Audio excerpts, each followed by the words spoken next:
probably the craziest, messiest, out of control thing you guys have seen happen at Frankie's? I was down here just chilling, you know, as you do. There was a couple live bands on, and there was this chick, and I saw her hook up with one guy, and then immediately turn around and get with another guy. I had a threesome in the bathroom. You're a man after my own heart. Oh, thank you. You're a part of the threesome. I was the third threesome. Was the other dude good? He's a grower, not a shower, but like... What do you think it is about Frankie's that makes it such like this loosey-goosey kind of sexualized place? Well, because it's so different. You know, you go to any other bar in the city or anywhere, and you just don't get this. You don't get the same vibe.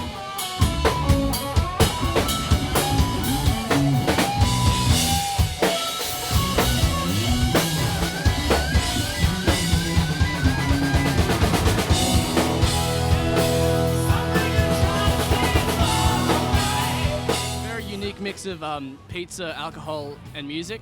And I think those three things form like a holy trinity of just good times, really. Perfect, like 33, 33, 33 of each, where you're getting like... Just that 1% left of just debauchery.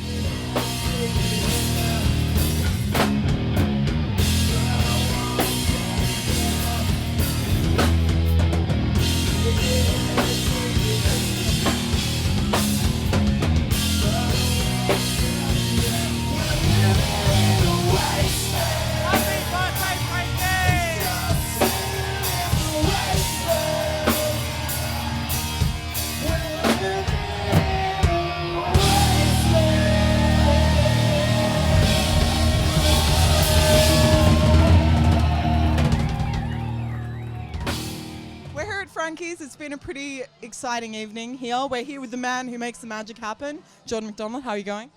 I'm fantastic. Sorry, I've got someone squealing in my ear. This is like, you don't want to hear it. It's like, change this or change that. Okay. He's running things, and he's taking a moment just to spend some time with us here on The Void. So tell us the story. We've had 4 years of Frankie's. I've seen you guys a bunch of times. I dig The Void. I dig Frankie, so you know we're in a mutual appreciation society here. We've spoken to about 20 people today who say this is the best bar in Sydney, and they've had an amazing time.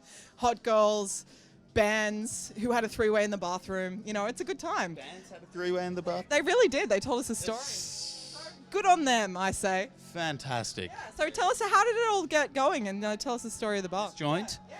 Oh man, it's a long and winding fucking tale, but basically a couple of really respected friends of mine had the idea to open a bar that was going to be a rock and roll bar with a craft beer edge. Before you know it, the place is fucking spinning out of control.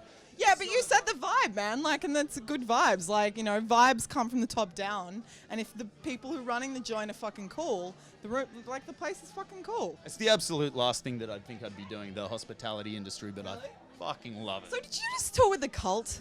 Yes. What? Tell us about that. I played the drums. Lucky enough to play in a band that every now and then gets a couple of cool gigs. And I love the Cult. Fuck yeah. And they are just such mystic, gothic, fucking glam, but not in a cheesy way. Eclectic fucking mad dogs, and I absolutely love them. So I just sipped and savoured every moment of it. Excellent. Sipping and savouring. Yes, just doing what I will do with this beer. How did you hook up with Wolfmother for tonight? They're the headlining. Well, Andrew dug the place when he first came in a couple of years ago. I guess when we first opened, Andrew popped his head in, dug the place. We had a bit of a chat, and he wanted to do a secret show. And so we were like, absolutely. We did a secret show. He did it completely guerrilla style, just showed up, jumped on stage, did his thing. The place elevated to a place that I had not seen prior to that moment. And this place is elevated pretty far, pretty far high. And people were climbing on the ceiling and crowd surfing and shit. Well, that's actually kind of already happened tonight with some. Really? Yeah, no, we saw this. We actually caught that on camera. Let's cut to it now.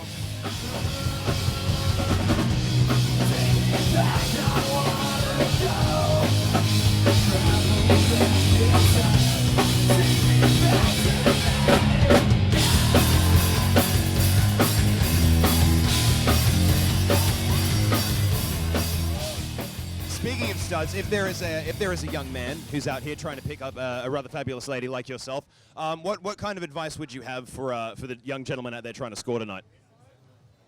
Fucking hell! Well, I feel like it's Okay, that different for everyone.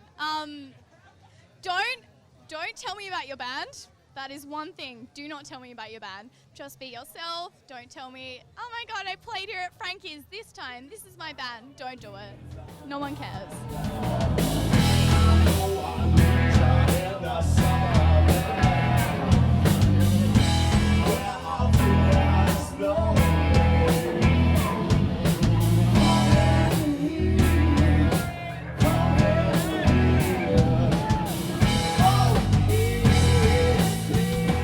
What is it you like about Frankie so much? It's crazy. It's like the funniest nights ever I've had at Frankie's. So I've lived in Sydney for almost 3 years, and like Frankie's was like the first time I came to Frankie's, I was 18 years old, and you never know what's going to go on. And I've been to Frankie's second birthday, Frankie's third birthday, and Frankie's fourth, hopefully. But the funniest night at Frankie's ever was I was at a festival in Cronulla, actually, and we got on the train and happened to be on the same train as Jason from Guantanamo Baywatch, and he was playing here on that Sunday night. And it was so funny, and you know, we were like, oh yeah, we're just going to this cool dive bar in Sydney, and like nonchalant as fuck about it. But then you realize everyone, like you look at Sydney as a whole city, and Frankie's is the bar. Frankie's is the rock and roll bar of Sydney, and you want to be here. You want it, like, if you're into that type of thing, you're into live music, you're into rock and roll, you're into blues rock, you come to Frankie's, because literally this is where history is going to be made.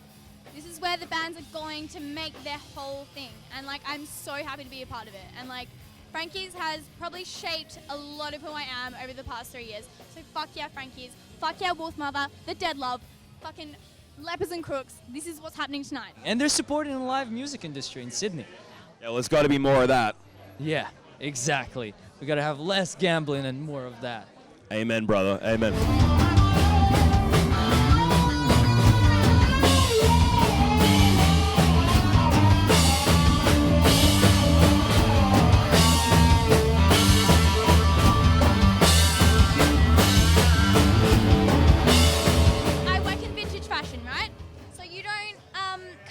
This kind of jumpsuit where it's skin tight and it's black and it's got these, you don't say no.